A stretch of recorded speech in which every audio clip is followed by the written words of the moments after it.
लिल्लाहिल मअरूफ़ मिन गैरि रुयतिन वल खालिक़ मिन गैरि रवियतिन अल्लज़ी लम यज़ल क़ाइमन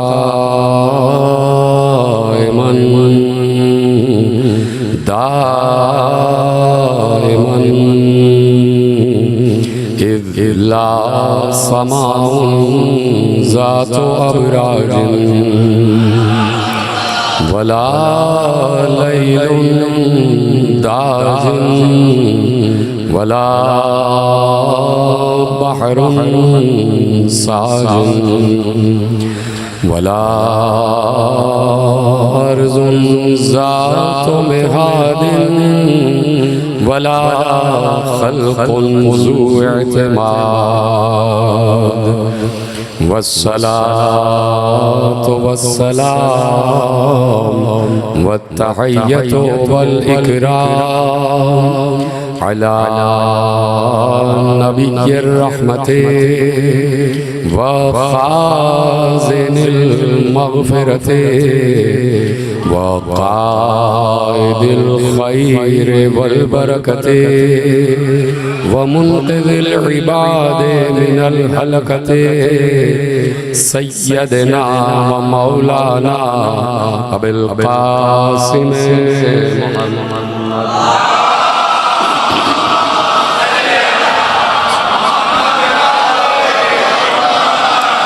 व अहले बैत तय्यबीन अत्ताहिरीन अल-मासूमीन अल-मज़लूमीन अल-मुंतखबीन अल-मुंतजबीन अल्लज़ीना अज़हबल्लाहु अन्हुमुर रिज्सा व तहहरहुम तत्हीरा।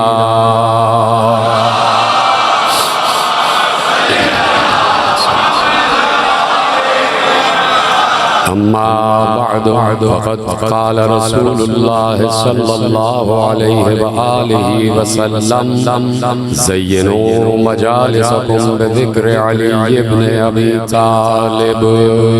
सलवात पढ़े मोहम्मद।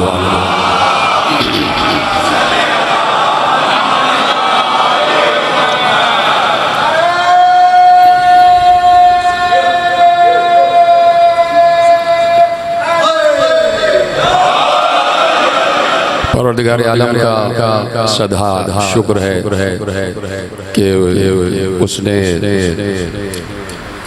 कादिर मुतलक होते हुए खालिक अज़ल होते हुए माबूद अज़ल होते हुए हमें ये बताया कि अली कौन है और अली ने उसका आबिद होते हुए ये बताया कि अल्लाह कौन है।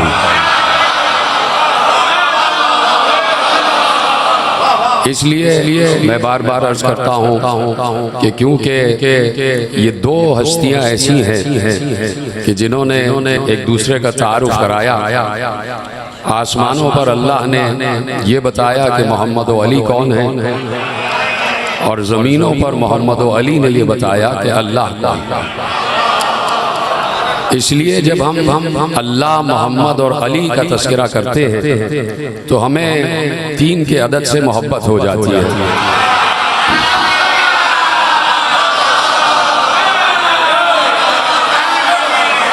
इसलिए कि बार बार ये लफ्ज़ इस्तेमाल करना भी चाहिए और होता रहता है कि लफ्ज़ विलायत इन्हीं तीनों के दरमियान लफ्ज़ विलायत इन्हीं तीनों के दरमियान ज़रूरी है कि विलायत और विलायत बार बार तज़किरा किया जाए। इसलिए कि कुरान में अल्लाह ने खुद अपने को वली कहा, खुद अपनी विलायत का तज़किरा किया। तो देखिए जब आप सही बुखारी पढ़ेंगे तो सही बुखारी में इसी लफ्ज़ विलायत को दो तरह से लिखा गया। अब ये आलम इस्लाम पर है कि वो इस लफ्ज़ को किस हिज्जे के साथ लेता है। तो इमाम मोहम्मद इब्ने इस्माइल बुखारी ने दो तरीके से लफ्ज़ विलायत को लिखा। एक लफ्ज़ विलायत को वलायत लिखा वाव पर ज़बर के साथ, और एक वाव पर ज़ेर के साथ। तो जब वाव पर ज़बर आ जाता है तो ये वलायत हो जाता है। मुश्किल तो नहीं हो गई बात। जब वाव पर ज़बर आ जाए तो फिर वलायत हो जाती है, और वाव पर ज़ेर आ जाए तो विलायत हो जाता है। तो अब सिर्फ हम आलम इस्लाम के गोश गुजार करना चाहते हैं कि हम सवाल की हद तक पूछना चाहते हैं कि आप हमें जवाब दीजिए कि ये दोनों जो तलफ़्फ़ुज़ है, चाहे वो वाव पर ज़बर के साथ हो चाहे वाव पर ज़ेर के साथ, इनका ताल्लुक़ अली से है क्या? मैं सिर्फ सवाल की हद तक, सिर्फ सवाल की हद तक, क्योंकि इमाम इस्माइल बुखारी ने लिख दिया कि एक है अल वलाया और एक है अल विलाया। वलायत और विलायत। विलायत जब आता है वाव पर ज़ेर के साथ तो इसके माने होते हैं हुकूमत, सल्तनत, साहिब अम्र होना। और अगर वाव पर ज़बर आ गया तो इसका मतलब है रुबूबियत।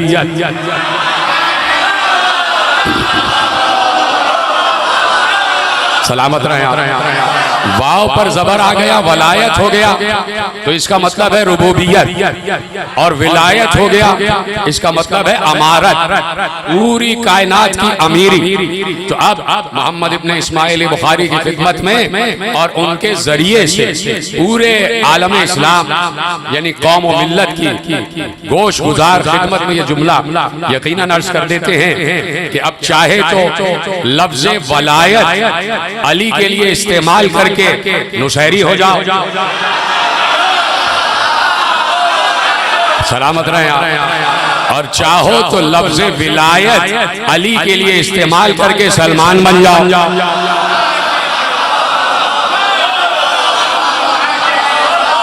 तो अब कहीं ना कहीं अली उस हस्ती का नाम है कि जिसके बारे में कुरान कहता है कि अम्मा यतसाअलूना अनिन नबइल अज़ीम हुम फीहि मुख्तलिफून।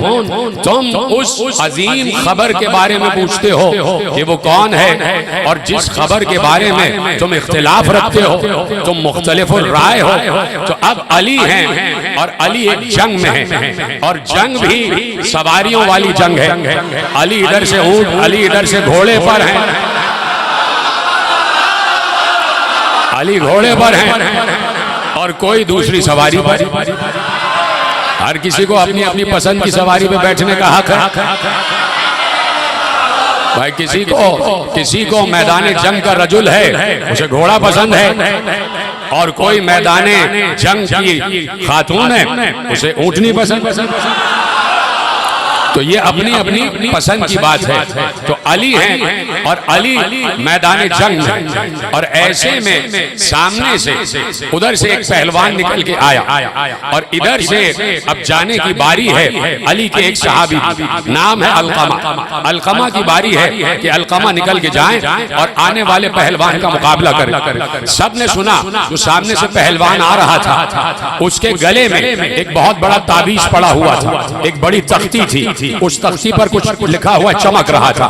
और बाद में समझ में आया कि वो लिखा हुआ क्या था, इसलिए कि वो वहां से सूरह नबा तिलावत करता हुआ आ रहा था, और बड़ी तेज आवाज में, बड़ी आवाज बुलंद के साथ सूरह नबा तिलावत कर रहा था और आवाज दे रहा था, अम्मा यतसाअलूना अनिन नबइल अज़ीम हुम फीहि मुख्तलिफून। तुम जानते हो पारा सूरा जो आखिरी पारा है उसमें सूरह नबा मौजूद है। अम्मा यतसाअलूना अनिन नबइल अज़ीम हुम फीहि मुख्तलिफून। तुम क्या उस खबर अजीम के बारे में पूछते हो कि जिसके बारे में तुम आपस में इख्तिलाफ रखते हो। ये सूरह नबा पढ़ता हुआ आ रहा था, इधर से अलकमा निकले और अली ने जैसे ही उस आने वाले पहलवान की जबान पर सूरह नबा सुना, अली आगे बढ़े, कहा अलकमा तुम रुक जाओ, मैं इसके मुकाबले पर जाऊंगा, कहा मैं इसके मुकाबले पर जाऊंगा। आज जरा सी मुख्तसर बात करना है, इसलिए कि मुझे यहाँ से अमरोहा सोसाइटी जाना है, तो बड़ी तेजी से मराहिल तय करता हुआ आगे बढ़ूंगा कि अलकमा तुम रुक जाओ, मैं इसके मुकाबले में जाऊंगा। अब जाहिर सी बात है अली के साथ जितने भी अफराद हैं वो समझ रहे हैं कि अली हकीम है, अली हकीम है और हिकमत जानते हैं, और अली हर काम बगैर की हिकमत के नहीं करते। तो रुक गए, अलकमा रुक गए। इधर से अली आगे बढ़े, उधर से वो बार बार सूरत तिलावत कर रहा था, अम्मा यतसाअलूना अनिन नबाइल अज़ीम, अम्मा यतसाअलूना अनिन नबाइल अज़ीम। उधर से वो करीब हुआ, इधर से अली आगे बढ़े, और अली ने उसको रोक कर कहा, ये बार बार पूछता है कि नबाए अज़ीम क्या है, क्या तुझे भी मालूम है कि नबाए अज़ीम है क्या? क्या तू भी जानता है कि नबाए अजीम है क्या, खबर अजीम क्या है, कि जिसके बारे में लोग इख्तिलाफ रखते हैं। एक बार वो चुप हुआ, जैसे ही वो चुप हुआ, सुन, अगर तू नहीं जानता तो तू भी सुन ले और तेरा सारा लश्कर भी सुन ले, वल्लाहि अना नबाउल अजीम।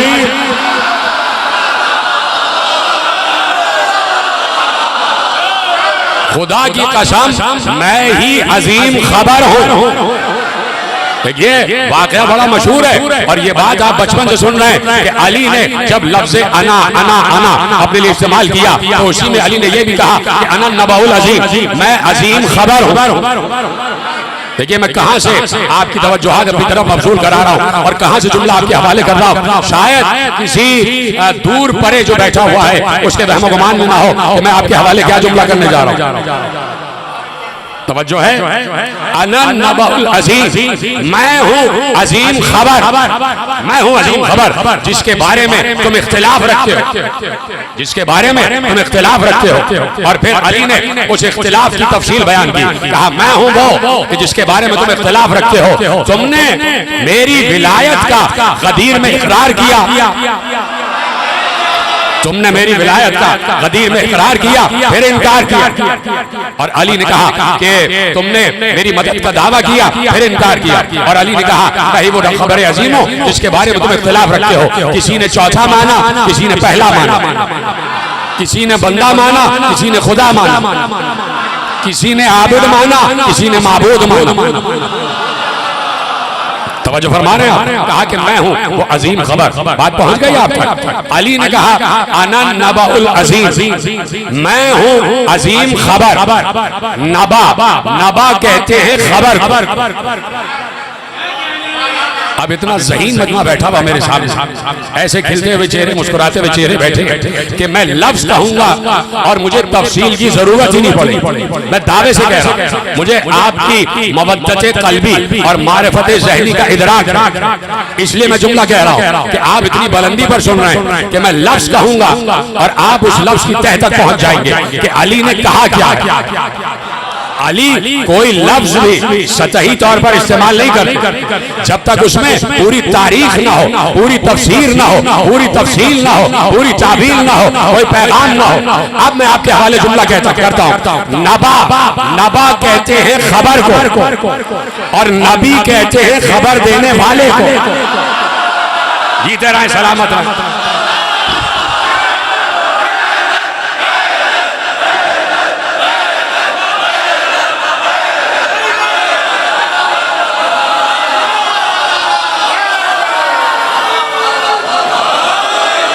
सलामत रहे।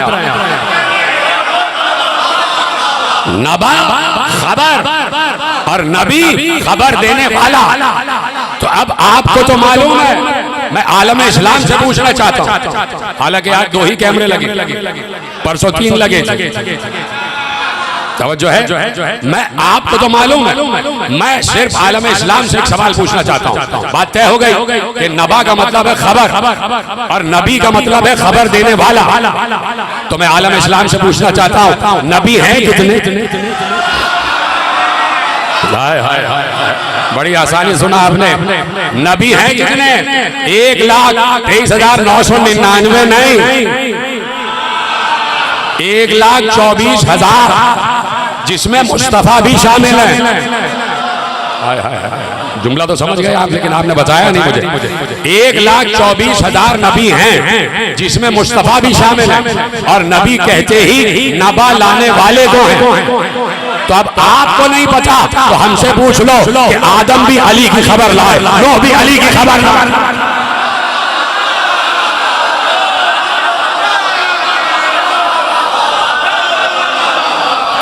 इब्राहीम, मूसा, ईसा, और हद ये है कि मुस्तफा लाए हैं अली की खबर। देखिए हर नबी, जुमला बहुत आसान आपके हवाले कर रहा हूं, हर नबी इल्म लेके आया, यानी हजरत आदम के लिए कह दिया, हजरत आदम के लिए कह दिया कि अल्लामा आदम अल अस्मा कुल्लहा, हमने आदम को कुल के कुल अस्मा का इल्म दे दिया। नूह इल्म लेकर आए, इब्राहिम इल्म लेकर आए, मूसा इल्म लेकर आए, ईसा इल्म लेकर आए, ये सारे अंबिया इल्म के साथ, और 124 सहीफे आसमान से उतरे, तो नबियों पर ही तो उतरे, कम से कम 124 नबियों पर 124 सहीफे उतरे, तो हर नबी इल्म के साथ आए। जबकि आदम इल्म के उस मंजिल पर है कि जहां अल्लाह ने कहा अल्लामा आदम अल अस्मा कुल्लहा, हमने आदम को कुल के कुल अस्मा का इल्म दे दिया। तो आदम से लेकर ईसा तक हर नबी इल्म लेकर आया। तो आलम इस्लाम से सिर्फ एक सवाल है कि हदीसें छुपाने से और हदीसों का इनकार करने से किसी की फजीलत घटती नहीं है। हदीसें छुपाने से कुछ नहीं होगा, और हदीसों को ज़ईफ कह देने से भी कुछ नहीं होगा, हदीसों को कमजोर कह देने से भी कुछ नहीं होगा, और हदीसें छुपा देने से भी कुछ नहीं होगा। फजीलत निकलती है तो निकलती चली आती है। हर नबी इल्म लेकर आया। आदम के पास कुल के कुल अस्मा का इल्म, ना आदम ने, ना नूह ने, ना इब्राहिम ने, ना मूसा ने, ना ईसा ने, किसी नबी ने फिर भी नहीं कहा कि मैं शहरे इल्म हूं।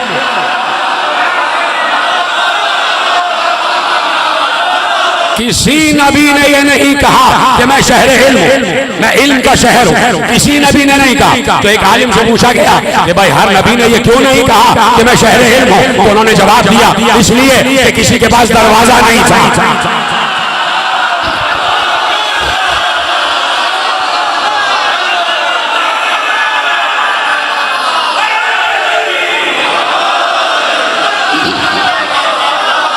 किसी के पास दरवाजा नहीं था, खबर तो थी कि अली है और अली साथ है। आदम की तौबा में मैं हूं। अली के जुमला भूल गए क्या? मैं आदम की तौबा, मैं नूह की कश्ती को बचाने वाला, मैं इब्राहिम की आग को बाग बनाने वाला।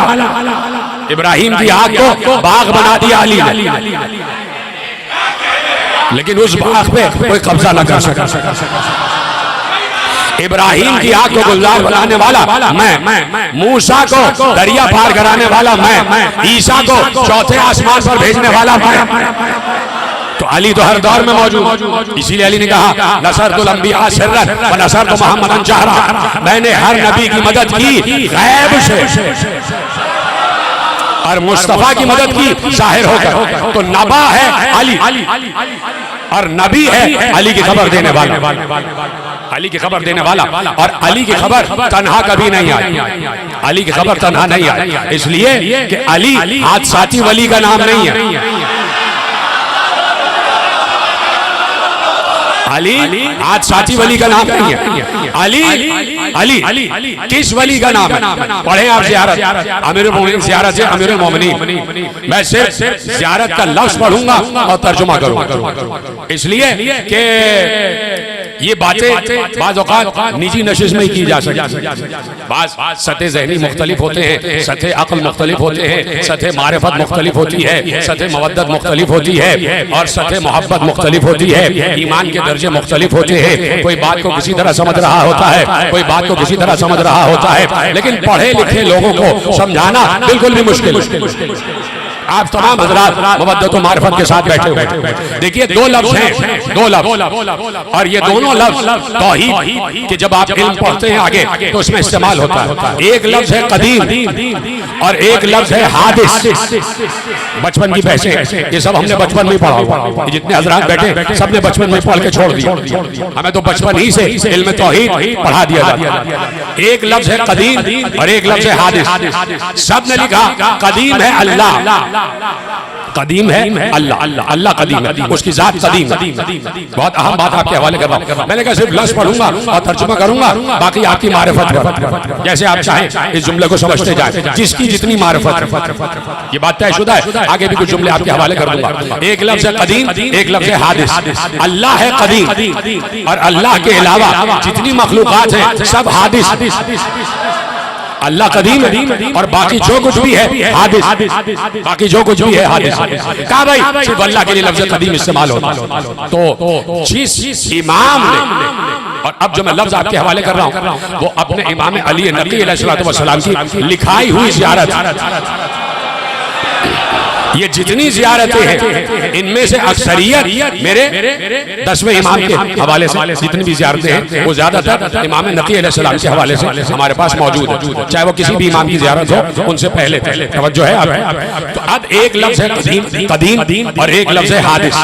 कदीम है अल्लाह, उसके अलावा कोई नहीं।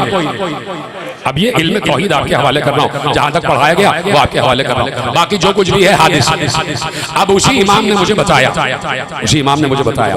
कि पढ़ दूं अगर आपकी इजाजत, कि जैसे ही अमीरुल मोमिनीन की तरफ कल चूंकि बहुत तवील हो गई थी बात, तो ये जुमला जाहिर सी बात रह गया था, तो चाहता हूँ आपके हवाले कर दूं कि ज़ियारत पढ़ो और ज़ियारत पढ़ते पढ़ते एक बार एक जुमला है, और जुमला क्या है, बहुत आसान जुमला समझा दिया ना मैंने कि कदीम और हादिस क्या है, दो लफ्जों में आपके हवाले हो गया।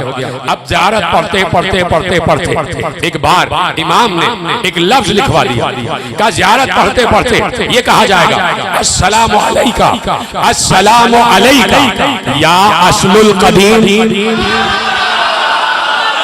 बस आपकी मारिफत पर छोड़ दिया। या अस्लुल कदीम या फरउल करीम, या अस्लुल कदीम या फरहुल करीम।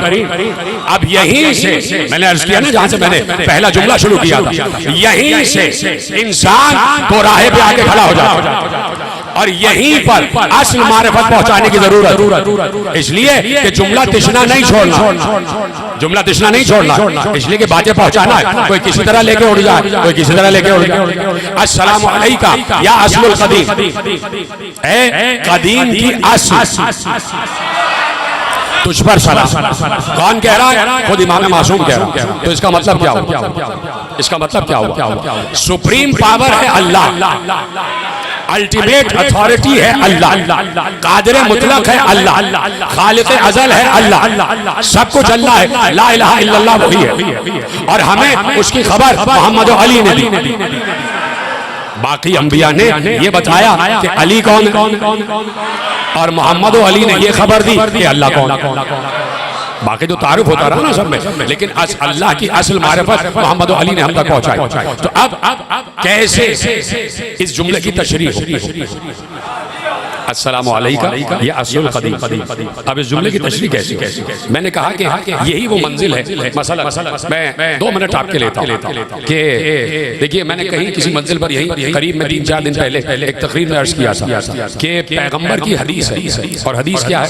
अल हक़्क़ु मअ अली व अली मअ। कितनी सादी सी बात है, बचपन से आप सुन रहे हैं। हक़ अली के साथ है, अली हक़ के साथ है। ठीक है। अब हक़ की फहरिस्त बहुत तवील है, वो मैं गिनवा चुका सब आपके सामने। जब आप तलक़ीन मय्यत पढ़ते हैं तो उसमें हक़ की पूरी फहरिस्त मौजूद है।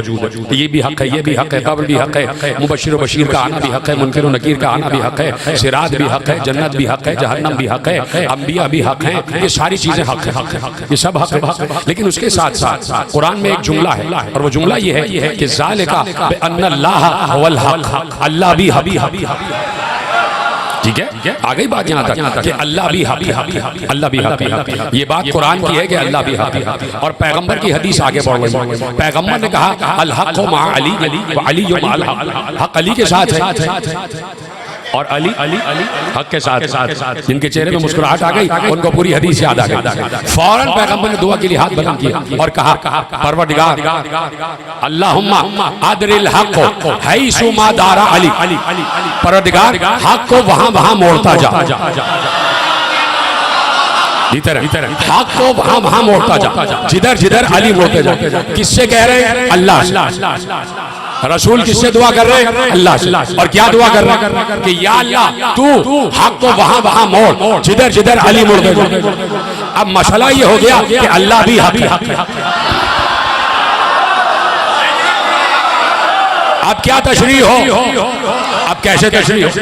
तो मैंने कहा यही वो मकाम है कि जहां दो रास्ते निकलते हैं, यही वो मकाम है जहां दो रास्ते निकलते हैं। इंसान दो राह पे आके खड़ा हो जाता है, या तो बहक कर नुशैरी बन जाए या संभल कर सलमान बन जाए।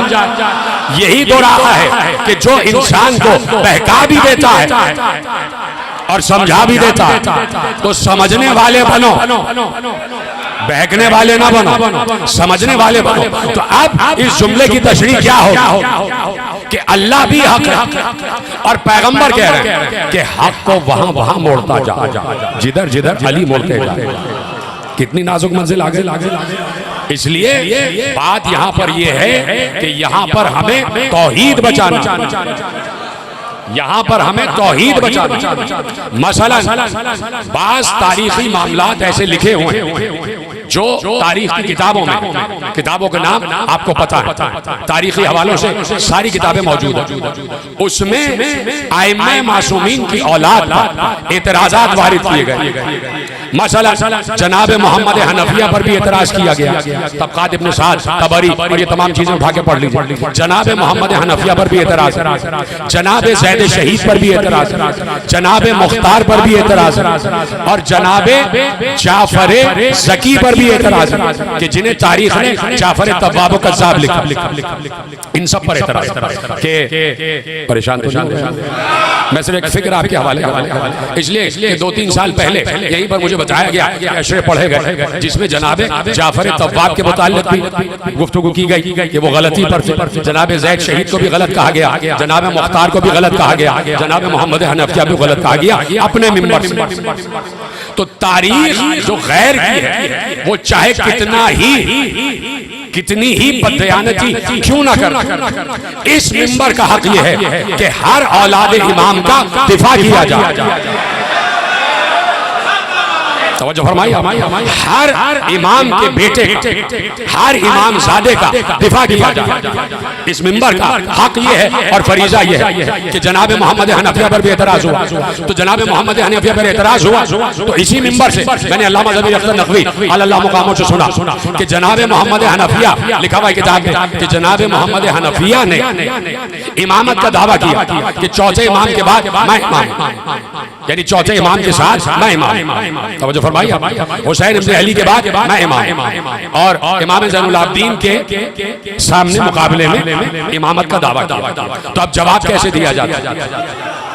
दिफा करना है इमाम ज़ादों का, तारीख से मुतासिर नहीं होना। ये नहीं देखना है कि बाहर वाला क्या कह रहा है, बात समझ में आ रही है? ये देखना है कि हमारे घर में क्या कहा जा रहा है और घर वालों का दिफा घर वाले करना जानते हैं।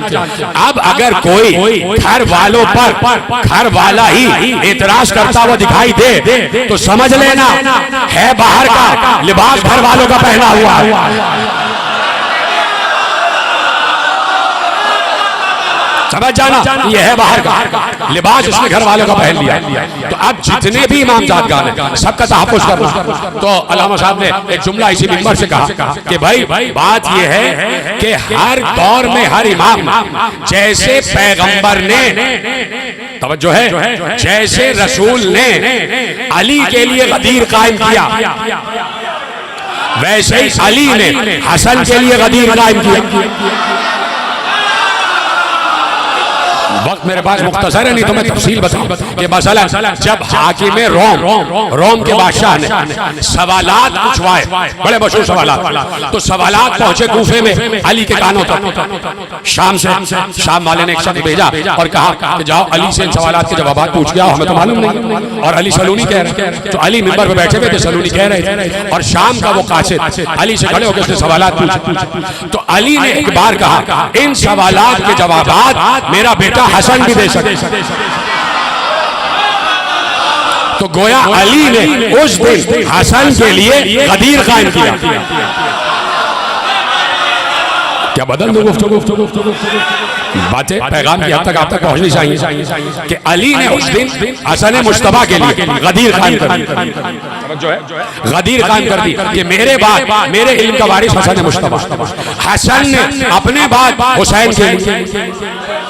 तो अब हुसैन के बाद भी कोई हो जो ज़ैनुल आबिदीन के लिए गदीर बना, जो ज़ैनुल आबिदीन के लिए गदीर बना, तो अब कहा कि ये जो मामला हुआ कि जनाब मोहम्मद हनफिया ने ये कहा कि मैं इमाम हूं, और फिर इमाम ज़ैनुल आबिदीन ने कहा कि चचा अगर आप इमाम हैं और मैं इमाम हूं तो चले किसी और से नहीं पूछते, हजर अस्वद से पूछते। भाई मुझे मालूम है कि आप सब जानते हैं, तो जो जानता है पहले से वो इधर आके बैठ जाए, मैं नीचे आके बैठ जाता। बात इसकी नहीं है कि क्या पढ़ा जा रहा है, बात ये पढ़ी जा रही है और कही जा रही है कि किस लिए पढ़ा जा रहा है। मुझे पता है कि आप सबको मालूम है, आपको भी सबको पता है, जो आप पहले से इशारे कर रहे हैं, मुझे सब मालूम है कि आपको पता है, लेकिन किस लिए पढ़ रहा हूँ उस नतीजे पर गौर कर, किस लिए पढ़ रहा हूँ, तवज्जो है। तो अब कहा कि चचा चलिए हजर अस्वद से फैसला करवा, हजर अस्वद से फैसला करा, जिसका जवाब सलाम हजर अस्वद दे वही इमाम होगा। तो जनाब मोहम्मद हनफिया ने सलाम किया, जवाब नहीं आया। जनाब ज़ैनुल आबिदीन ने सलाम किया, जवाब आ गया। मोहम्मद हनफिया आगे बढ़े, ज़ैनुल आबिदीन के हाथ को चूमा, सर पे लगाया, कहा आप मेरे इमाम। यानी मोहम्मद हनफिया ने, जनाब मोहम्मद हनफिया ने ज़ैनुल आबिदीन के लिए गदीर कायम किया। तो इस तरह औलादे इमाम का तहफ़्फ़ुज़ किया जाता, उनकी इज्जत बचाई जाती, उनके किरदार पर हर्फ नहीं आने देना। जनाब ज़ैद शहीद पर पूरी मैं तकरीर कर चुका, 3 सफर। जनाबे जो आखिरी मैंने नाम लिया, जनाब जाफर और इमाम अली नकी अलैहिस्सलाम के भाई हैं, और कहते हैं कि उन्होंने दावा किया कि मैं इमाम हूं, इमाम हसन अस्करी अलैहिस्सलाम के बाद मैं इमाम। ठीक है। तो देखिए दिफा करना जरूर है कि दिफा करना। मैंने एक दलील दे दी अल्लामा साहब की बताई, तो अब हर दलील को आप वहां मुंतबिक करते चले जाए। दिफा करना, हर चीज का दिफा करना। तो हमारा अव्वलीन मकसद है तौहीद का दिफा करना, तौहीद को दफा नहीं करना। जो है तौहीद का दिफा, तौहीद का दिफा कैसे होता है। अब अगर मैं यहीं पर बात छोड़ दूं कि अल्लाह हक है और हक अली के पीछे है, तो नुसैरी तो झूमने लग जाएगा। सलामत रहे। तो अब तौहीद का करना है दिफा, और वो दिफा कैसे होगा?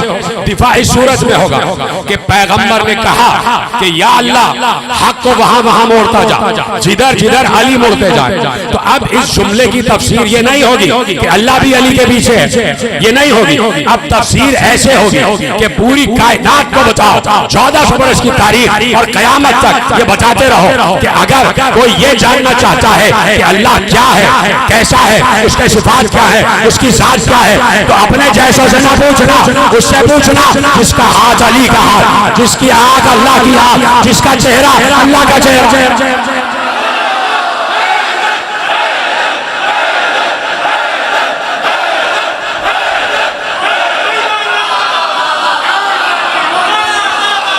यानी अली से पूछा जाएगा कि तौहीद क्या, और अली ही समझाएंगे कि असले तौहीद क्या। अली ही समझाएंगे कि ला इलाहा इल्लल्लाह क्या, ला इलाहा इल्लल्लाह क्या, और अली समझाएंगे कि मोहम्मद रसूलुल्लाह क्या। तो अली है उस वली का नाम जिस विलायत के तहत वो लफ्ज अल्लाह के लिए भी इस्तेमाल हो रहा है, अल्लाह के लिए भी इस्तेमाल हो रहा है और रसूलुल्लाह के लिए भी इस्तेमाल हो रहा है। तो ये विलायत 3 में तकसीम है। लफ्ज तकसीम तो मैंने इस्तेमाल किया, जुमला कह चुका जो कहना था। ये 3 हैं जो वली, और इन तीनों पर अभी जुमला नहीं कह रहा, बात ये है कि अल्लाह ला ज़मान और ला मकान, उस पर न किसी जमाने का इतलाक होता है न किसी मकान का इतलाक होता है। वो हर जगह है और उसके लिए माजी नहीं, हर चीज उसके सामने है, हर चीज उसके सामने है। तवज्जो फरमा रहे हैं आप? यानी उसके लिए कोई चीज गुजर नहीं। अगर मैं समझा सका तौहीद के दकीक मसाइल, और जो अली वाला है वही समझ सकता है, वही समझा सकता है। यकीन मान अल्लाह को वही समझ सकता है कि जो अली समझाने की कुव्वत रखता है। और वैसे तो ये तीनों किसी की समझ में आती नहीं, ये तीनों एक दूसरे को जानते हैं, लेकिन एक सलमान भी है जो इन तीनों को जानता है और उन तीनों को भी जानता है।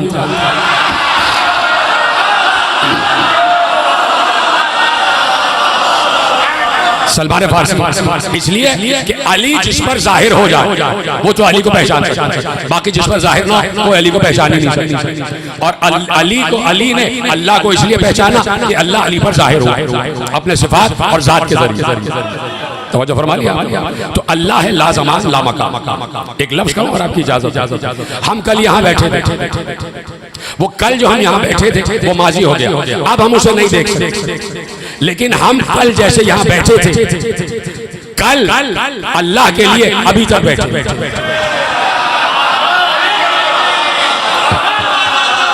शायद मैं बात समझा सका।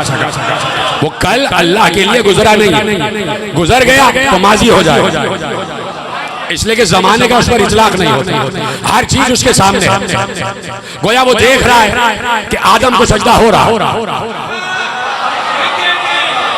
गोया वो देख रहा है कि नूह की कश्ती तूफान का मुकाबला कर रही है, गोया वो देख रहा है कि इब्राहिम को आग में फेंका जा रहा है, गोया वो अभी भी देख रहा है कि मूसा दरिया की तरफ जा रहा है, गोया वो अभी भी देख रहा है कि ईसा के साथ क्या हो रहा है। हर चीज उसके सामने, हर चीज उसके लिए हाल ही हाल। तो तन्हा वो वली नहीं है। लफ्ज़ विलायत, देखिए एक लफ्ज़ विलायत है, लफ्ज़ वली, अभी मुझे बात याद आई। अल्लाह रहमान है तो इसमें सिर्फ लफ्ज़ रहमान, सिफत रहमान शामिल है। वो रहीम है, इसमें सिर्फ सिफत रहीम शामिल है। वो करीम है, इसमें सिर्फ सिफत करीम शामिल है। करीम होने का मतलब करीम ही है, रहीम नहीं। समझ जाए तो बताते रहिए। रहमान का मतलब रहमान है, उसमें करम शामिल नहीं। रज़्ज़ाक़ का मतलब रिज़्क़ देना है, उसमें खालिक शामिल नहीं। खालिक का मतलब खल करना है, उसमें सत्तार शामिल नहीं। यानी हर सिफत अपने अलग अलग मानी और अपने अलग अलग अमल के साथ अपनी अलग एंटिटी रखी। 99 सिफत। रहमान का मतलब सिर्फ रहमान, रहीम का मतलब सिर्फ रहीम, करीम का मतलब सिर्फ करीम, सत्तार का मतलब सिर्फ सत्तार, जब्बार का मतलब सिर्फ जब्बार, गफ्फार का मतलब सिर्फ गफ्फार, सबूर का मतलब सिर्फ सबूर, गफूर का मतलब सिर्फ गफूर, शकूर का मतलब सिर्फ शकूर, सलाम का मतलब सिर्फ सलाम, कुद्दूस का मतलब सिर्फ कुद्दूस, समी का मतलब सिर्फ समी, बसीर का मतलब सिर्फ बसीर, खलील का मतलब सिर्फ खलील। अब जुमला दो, सिर्फ एक लफ्ज है, एक लफ्ज है जिसमें ये सारे सिफात आ जाते हैं और वो है वली। जीता रहे, सलामत रहे आप। वो लफ्ज है वली। इस लफ्ज वली में उसके सारे सिफात आ जाते हैं। समझा देता हूं। घर का बड़ा जो घर का बुजुर्ग होता है, जो गार्जियन कहलाता है, वो घर का वली होता है। भाई निकाह जब होता है तो लड़की से कहा जाता है वली की इजाजत है या नहीं, तो लड़की का बाप घर का वली है, घर का वली है। और जो घर का वली होता है, घर का सरपरस्त होता है, घर का बाप होता है, घर के रहने वाले तमाम अफराद की जिम्मेदारी उस पर होती है। किसी को भूख लग रही है वो कहेगा बाबा खाना, किसी बच्चे को प्यास लग रही है बाबा पानी, किसी को लिबास चाहिए बाबा कपड़े चाहिए, स्कूल दाखिल करना है बाबा तालीम चाहिए, बाबा निकाह करवा दीजिए। जिसका बड़ा जिक्र हो रहा है आज, बाबा निकाह करवा दीजिए, बाबा कपड़े चाहिए, बाबा खाना चाहिए, बाबा पानी चाहिए। बाबा एक है और घर में 10 अफराद है।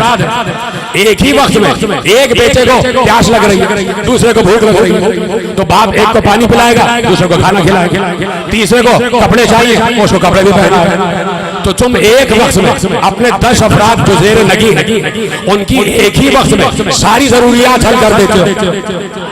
तो अल्लाह इस पूरी कायनात का सरपरस्त है। अल्लाह इस पूरी कायनात का सरपरस्त, कायनात के रहने वाली हर मखलूक, हर जरूरत की जिम्मेदारी अल्लाह पर। इसलिए उसने अपना नाम राज़िक़ भी रखा। रिज़्क़ चाहिए मुझसे मांगो, मैं खालिक हूँ, मैं खल्क करता हूँ, मैं सत्तार हूँ, मैं गफ्फार हूँ, मैं जब्बार हूँ। उसने कहा मैं वली हूँ, मैं तुम्हारा सरपरस्त, तुम्हारी हर जरूरत पूरी करना मेरा काम। तो अब जिसे मांगना है, या अल्लाह हमें खाना दे दे, या अल्लाह हमें पानी दे दे, या अल्लाह हमें शिफा दे दे, या अल्लाह हमें रिस्क दे दे, या अल्लाह हमें औलाद दे दे। सब अल्लाह से मांग। यानी 6 अरब इंसान है, या चलिए 1 अरब 25 करोड़ मुसलमान, 1 अरब 25 करोड़ मुसलमान एक साथ अल्लाह से मांग रहे हैं। अल्लाह सबको दे रहा है। तो वही अल्लाह जो बैक वक्त वली होते हुए सबको दे रहा है, उस अल्लाह ने कहा मैं तन्हा वली नहीं।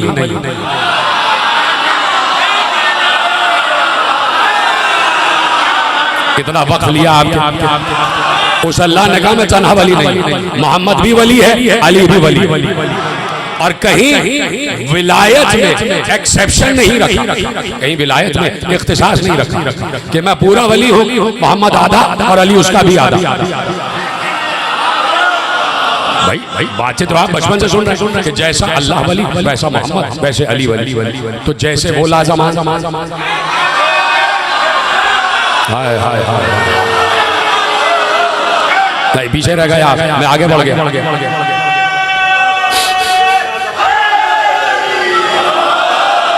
जैसा वो लाज़िम वैसा दूसरा वली भी लाज़िम, जैसे वो लामकाम वैसे ही दूसरा वली भी लामकाम। इसीलिए कहते हैं कि देखो विलायत का मतलब यह है कि हर जगह हाजिर और नाजिर हो। अल्लाह हर जगह हाजिर और नाजिर है। सबसे पहले किसी ने आवाज उठाई, कुछ दिन पहले वो दुनिया से तशरीफ ले गए कि भाई आले मोहम्मद हाजिर और नाजिर नहीं, हाजिर और नाजिर नहीं हो सकते। तो दलील कुरान में मौजूद, अल्लाह वली है, अल्लाह हाजिर और नाजिर, हर जगह उसका हुजूर है, हर जगह उसका दरबार। इसी तरह मुस्तफ़ा हर जगह हाजिर और नाजिर, इसी तरह अली भी हर जगह हाजिर और नाजिर। अब अगर कोई ये कहे कि भाई वो तो बड़े साहिब इल्म थे और उन्होंने कोई बात देखकर ही कही होगी, तो हम कहते हैं हम किसी बात को देखकर दलील कायम नहीं करते। हम बात को देखकर नहीं, हम आयात को देखकर दलील कायम करते हैं। तवज्जो है, दलील दो आपके हवाले का। कुरान में हमारे हर दावे की दलील मौजूद है, हमारे नहीं, अली के हर दावे की दलील, अली के हर दावे की दलील कुरान में मौजूद। हर जगह जैसे अल्लाह हाजिर और नाजिर, वैसे ही मोहम्मद हाजिर और नाजिर, वैसे ही अली भी हाजिर और नाजिर। 2 दलील है आपकी इजाजत, तीनों हाजिर और नाजिर। और मेरा ही ख्याल और मेरा यकीन यह है कि इस वक्त यहाँ अल्लाह मौजूद है ना। अब लीजिए आप आयत ले जाइए। आयत है सूरह मुबारक है तौबा की, सूरह तौबा की आयत, और बड़ी आसान आयत। अल्लाह ने इरशाद फरमाया अपने नबी से मुखातिब हुआ, अल्लाह अपने नबी से मुखातिब हुआ, कुल इनसे कह दीजिए, इअमलू, इनसे कहिए, तमाम इंसानों से कहिए, तुम अमल किए जाओ, अमल किए जाओ, इअमलू, तुम अमल किए जाओ, फसयरल्लाहु अमलकुम, तुम्हारे हर अमल को अल्लाह देख रहा है। बस मैं क्या करूं, मैंने इसीलिए आज ये मुख्तसर सा मौजू मुंतखब किया है। कल तफसीली बातें अर्ज करेंगे कि बस यहीं पर गुफ्तगू में तमाम मैं जरा सी माजरत चाहता है, माजरत तो है ना आपके पास, मैं कल इंशाल्लाह तफसीलन अर्ज करूंगा। कुल फसयरल्लाहु अमलकुम, मैंने आधी आयत पढ़ी, लेकिन पहले आधी आयत आप तक पहुंचा दो। ऐ नबी इन सब से कहिए, पूरी कायनात से कहिए, क़यामत तक आने वाले इंसानों से कहिए कि तुम अमल किए जाओ, अमल किए जाओ, अमल किए जाओ, तुम्हारे हर अमल को अल्लाह देख रहा है। इस पर यकीन है आलम, आपको तो यकीन है, आलम इस्लाम को भी यकीन है कि आप गारंटी लेते हैं आलम इस्लाम। हाय हाय हाय, अब आया गारंटी नहीं है। आलम इस्लाम को इस बात पर यकीन ही नहीं है कि अल्लाह हर जगह मौजूद है। अगर यकीन होता तो ये डाकू लूट क्यों रहा है? अब डाकू को आप जहां भी ले जाइए,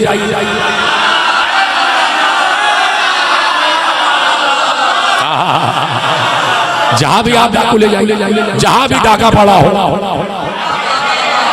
चाहे किसी खेत पे डाका पड़ा हो, चाहे किसी बाग पे डाका पड़ा हो, चाहे कहीं भी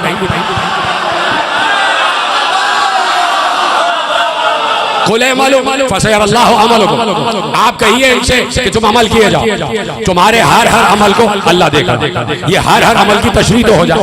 तुम्हारा उठना अल्लाह देख रहा है, तुम्हारा बैठना अल्लाह देख रहा है, तुम्हारा खाना अल्लाह देख रहा है, तुम्हारा पीना अल्लाह देख रहा है, तुम्हारा चलना अल्लाह देख रहा है, तुम्हारा फिरना अल्लाह देख रहा है, तुम्हारा गुफ्तगू करना अल्लाह देख रहा है, तुम्हारा खामोश रहना अल्लाह देख रहा है, तुम खलवत में हो अल्लाह देख रहा है, तुम जलवत में हो अल्लाह देख रहा है, तुम रज़्म में हो अल्लाह देख रहा है, तुम बज़्म में हो अल्लाह देख रहा है, तुम मस्जिद में हो अल्लाह देख रहा है, तुम गिरजा में हो अल्लाह देख रहा है, तुम मुत्तदे में हो अल्लाह देख रहा है, तुम मैखाने में हो अल्लाह देख रहा है, तुम मस्जिद में हो अल्लाह देख रहा है, तुम मैदान में हो अल्लाह देख रहा है, तुम पड़ोस में हो अल्लाह देख रहा है, तुम मस्जिद में हो अल्लाह देख रहा है, तुम शाहराह पर हो अल्लाह देख रहा है, तुम जमीन पर हो अल्लाह देख रहा है, तुम जमीन के नीचे हो अल्लाह देख रहा है, तुम बातें कर रहे हो अल्लाह देख रहा है, तुम पड़ोसी से बात कर रहे हो अल्लाह देख रहा है, तुम रिश्तेदार से बात कर रहे हो अल्लाह देख रहा है, तुम सच बोल रहे हो अल्लाह देख रहा है, तुम झूठ बोल रहे हो अल्लाह देख रहा है, तुम नमाज पढ़ रहे हो अल्लाह देख रहा है, तुम धागा डाल रहे हो अल्लाह देख रहा है, तुम सच बोल रहे हो अल्लाह देख रहा है, तुम हक अदा कर रहे हो अल्लाह देख रहा है, तुम बदयानती कर रहे हो अल्लाह देख रहा है, तुम देख रहे हो अल्लाह देख रहा है।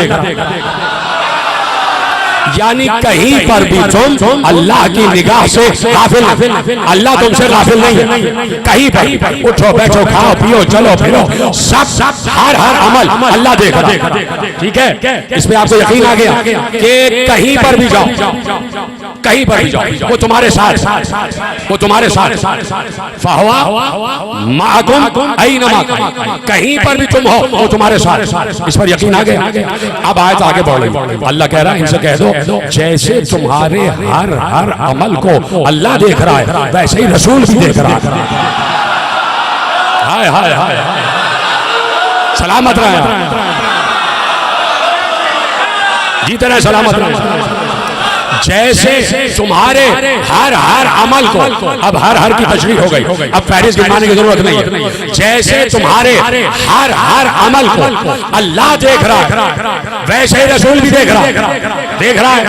तो क्या इस वक्त अल्लाह देख रहा है? तो जब अल्लाह देख रहा है तब रसूल भी देख रहा है,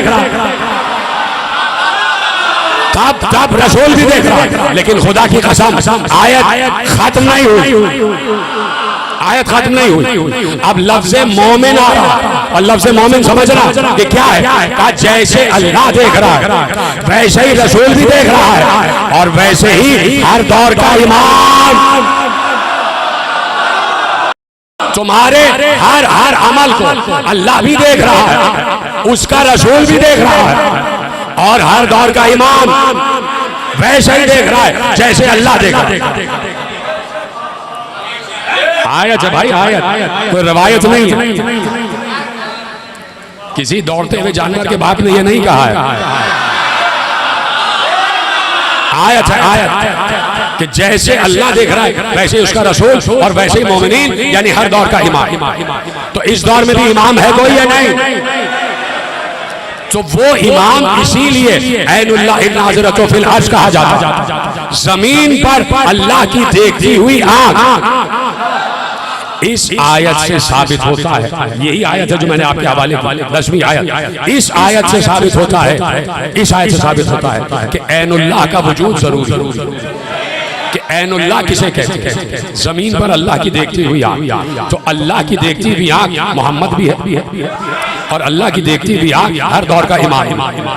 तो मैं क्यों ना कह दूं कि इस वक्त सिर्फ मेरे ही दौर का इमाम नहीं, इस वक्त 12 के 12 यहाँ मौजूद है। और जो इस बात पर यकीन नहीं करता कि वो मौजूद है, उनके घर पर भी मौजूद है। या तो आयत का इनकार करो, या फिर फजीलत मानो, या फिर फजीलत मानो। इसलिए कि हर दौर के इमाम का इस आयत में तज़किरा मौजूद कि जैसे अल्लाह और रसूल देख रहे हैं वैसे ही हर दौर का इमाम देख रहा है। तो इस वक्त हम यहाँ फर्श अज़ा पर तन्हा नहीं बैठे, अल्लाह भी हमारे साथ, मोहम्मद भी हमारे साथ, और अली तो है ही, और वक्त का इमाम भी है, वक्त का इमाम भी है। तो इसलिए कल यहीं से बात अर्ज करूंगा। अभी मेरे पास इतनी तवील गुफ्तगू है कि मैं बैठा रहता तो भी 1 घंटा और आपका ले लेता। इसी की दलील, इसी के दलाइल है तो मैं कल आपके हवाले करूंगा। यहीं से बात आगे बढ़ेगी कि मसलन मैं खड़ा हो जाऊं और मुझे 2-4 रूहानियतें हासिल हो जाए, 4 अक्षर पढ़ लूं, मैंने लफ्ज कहा ही नहीं, हर्फ कहा ही नहीं, 4 अक्षर पढ़ और मैं कह दूं कि भाई मेरे पास भी वही कुव्वतें हैं या मैं किसी रूहानी कुव्वत से रास्ते में हूं, तो मुझसे दलील मांगना बहुत जरूरी है। यहीं से कल बात का आगाज हो, दलील मांगना बहुत जरूरी है। मसलन अली जब तख्त खिलाफत पर आए तो अली ने अपने नुमाइंदे भेजे मुख्तलिफ जगहों। वो अली के नियाबत में कोई मिस्र गया, कोई हबश में था, कोई शाम में था, वो अली के नायबीन कहलाते हैं। अब कल यहीं से बात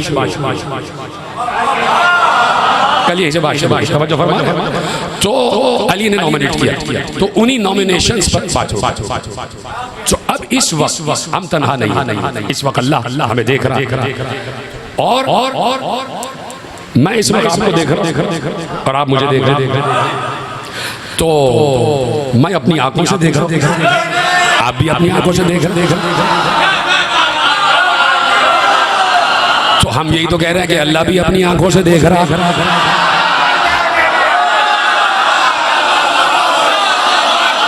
तवज्जो है। तो इस वक्त बैठे फर्श अदा पर बैठे हुए हैं और हमारे वक्त का इमाम भी साथ यकीन इस यकीन से बैठे, इसी यकीन पर दुनिया में जी रहे कि वक्त का इमाम साथ। इसीलिए इमाम वक्त ने इरशाद फरमाया था कि देखो जिस वक्त तलवार चल रही हो और तलवार सर के करीब आ जाए उस वक्त पुकारना मैं आऊंगा। ये तौक़ी इमाम ज़माना में जिन से मुलाकात हुई है, इमाम ने उनको ये इरशाद फरमाया कि सर पर आ जा, उस वक्त पुकारना हम आएंगे। हम तो मौजूद ही हैं, हम तो मौजूद है तुम्हारे साथ, पुकारो पुकारो। तो अब सबसे बड़ी दलील क्या है फर्श अदा पर इमाम वक्त के होने? सबसे बड़ी दलील ये है कि शहाबुद्दीन ज़हरी इमाम हदीस इमाम की खिदमत में आया और कहा मेरे बेटे की शादी, आप मेरे घर शादी में आ जाए। याद आ गई? चौथे इमाम से कहा मेरे घर आ जाए। तो चौथे इमाम वक्त ने अपने दौर के इमाम ज़माना, अपने दौर के कायम, हर दौर का इमाम अपने दौर का कायम होता, उस दौर के कायम ने कहा कि हम खुशियों में जाना छोड़ दिया है। जब से करबला में अपने बाबा का कटा हुआ सर देखा है, हम खुशियों में नहीं जाते। घर पर फर्श अदा बिछाओ हम आ जाए। तो अगर इमाम ज़माना से मिलना है तो मजलिस का फर्श बिछाना पड़ेगा, मजलिस में आना पड़ेगा। और हम इसी यकीन पर बैठते हैं कि इमाम है कि जिसके सामने आंसुओं का नजराना पेश कर रहे हैं। तो आज इमाम वक्त को रोते हुए मेरे साथ यही नजराना पेश कर दो, यही हदिया पेश कर दो आंसुओं का कि ऐ मौला आपको आज खुसूसी पुरसा देने आए हैं 4 बरस की बच्ची के नीले रुखसारों का पुरसा, सकीना के जख्मी रुखसारों का पुरसा। और मेरे इमाम वक्त ने खुद ही तो कहा था कि सलाम हो उन रुखसारों पर कि जिनका रंग हर शहर में बदलता रहा, हर शहर में बदलता रहा। एक जुमला सुनोगे, एक बार सकीना जिस वक्त कैद खाने में है ना, कैद खाने का लफ्ज कहना आसान है, लेकिन उस कैद खाने की तफसीलात जब पढ़ोगे तो तुम्हारा कलेजा मुंह को आ जाएगा। इतनी घुटन थी कैद खाने में, और कैद खाने की दीवारें भी खस्ता थी और कैद खाने की छत भी खस्ता थी।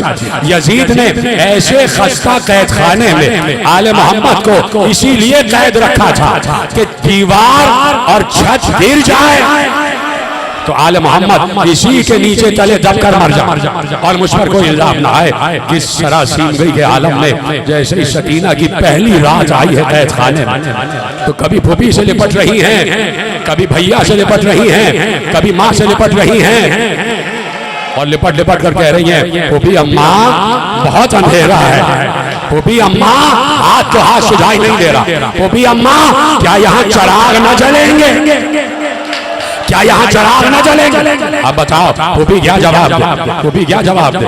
हाँ, बच्ची तन्हा रह गई, बाप को याद करती रही। सबसे बड़ा सितम बच्ची पर यह है कि नौ के सिना पर बाबा का सर देख रही है, बाबा का सर देख रही है। और उससे बड़ा सितम यह है कि जब बाबा बाबा कहकर रोती है तो शिमर आगे बढ़ता है, तमाचे मार मार के कहता है अब अगर तू रोई तो तुम पर ताजियाने बरसाऊं। बच्ची क्या करे, बच्ची को जी खोल के रोने भी नहीं दिया गया, जी खोल के रोने नहीं दिया गया। बस एक जुमला सुन लेना और मुझे इजाजत दे देना, तुम्हारी आंखों में आंसू आ गए और ये आंसू रुमाल ज़हरा में जगह पाएंगे। जिस वक्त बच्ची अपने बाबा को याद कर रही है, बाबा बाबा बाबा कह रही है, जब बाबा का सर आया है ना जिंदान शाम में, जब हुसैन का सर जिंदान शाम में आया है, तो दो बहन सुन लेना जो सकीना ने की है। 4 बरस की बच्ची है, हमारी जान कुर्बान हो जाए बीबी सकीना आप पर। 4 बरस की यतीमा है हुसैन, तेरी खाके पा पर हमारी जान कुर्बान हो जाए, तेरे जख्मी रुखसार पर हमारी जान कुर्बान हो जाए। जब बाबा का सर सकीना को मिला, सकीना ने गोद में बाबा का कटा हुआ सर रखा। क्या ये जुमला रोने के लिए काफी नहीं है कि बाप का कटा हुआ सर 4 बरस की यतीमा की गोद में आ गया। सकीना ने रुखसार पे रुखसार रखे और एक बार आवाज दी, बाबा बाबा ये आपके गले की रगे किसने काट दी? बाबा आपको ज़िबा किसने कर दिया? बाबा आपका चेहरा जर्द क्यों हो रहा है? बाबा आपके रुखसार नीले हो रहे हैं। बाबा क्या आपको भी तमाचे मारे गए? बाबा आपकी जुल्फे खून से अकी हुई है। बाबा किसी ने आपके चेहरे का खून साफ नहीं किया। एक बार कहा बाबा बाबा, रोते हुए कहा, बाबा के होठ पर होठ रखकर कहा, बाबा ऐ काश जब आप असरे आशूर को गए थे तो सकीना को भी ले जाते, तो सकीना को भी ले जाते। ऐ काश मैं आपके साथ मर गई होती। बाबा अब हमें कौन वतन पहुंचाएगा?